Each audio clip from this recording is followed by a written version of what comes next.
U.S. military now is authorized to kill Americans on U.S. soil. Send in the troops. We need you to shoot a couple of these people. Yeah. They're opposing our policies. They're demonstrating against COVID rules or something they'll come up with. So I think it's very, very dangerous. And hopefully people wake up. Maybe people will say, well, this was just a political stunt for the campaign or something like that to act tough. But I tell you what, sometimes they come up and nobody warned us that they were going to do this. It wasn't discussed in the Congress, and it's been sitting there. The main thing that most people should have known about is that you're not supposed to use the federal military to enforce laws. Yeah, and honestly, when you first sent it over, I started over the weekend. I was looking at it, and I thought, surely this is a hysterical exaggeration. This guy, you can actually put up that first link if you can in a second when you get back over there.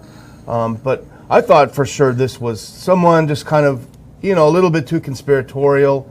So here it is. Now, Zero Hedge picked it up from Armageddon Pros, which is a Substack which they often run. It says, U.S. military now authorized to kill Americans on U.S. soil. Just ahead, intriguingly, of November elections, and that was my second thought, the military has granted itself permission to unleash lethal force on the civilian population. Again, I thought this has got to be an exaggeration, so I went and looked, and actually go to the next one because this explains what it is. Now, it's not a law; it's a DoD directive. So this is, the administrative state where they take over. They don't pass laws; they are laws unto themselves. Go to the next one if you can, because this is what they're talking about.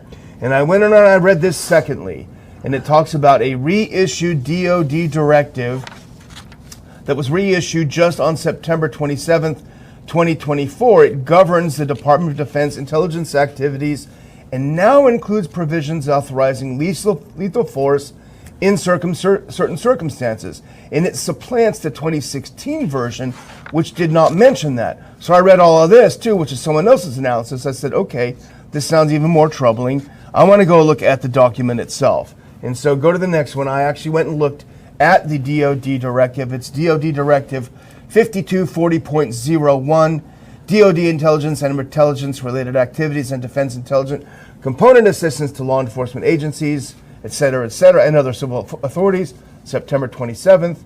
Now go to the next one. I'm just going to get to this really quick so I can, just so people, this is on their own website. Now this is Section 3 of that directive, assistance to law enforcement agencies and other civil authorities.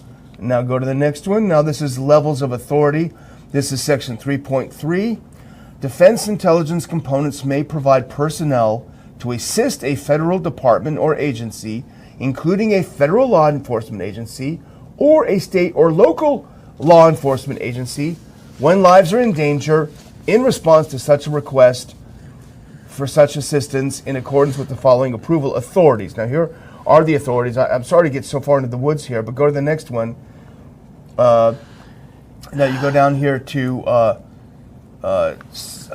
Section C, assistance in responding with assets with potential for lethality. And I underlined this, I highlighted it, or any situation where it is reasonably foreseeable that providing the requested assistance may involve the use of force that is likely to result in lethal force, including death or serious bodily injury. I'm sorry to bog the discussion down with that, Dr. Ball, but I really wanted to hone in on this is their actual document. It's not just someone's analysis. Yeah.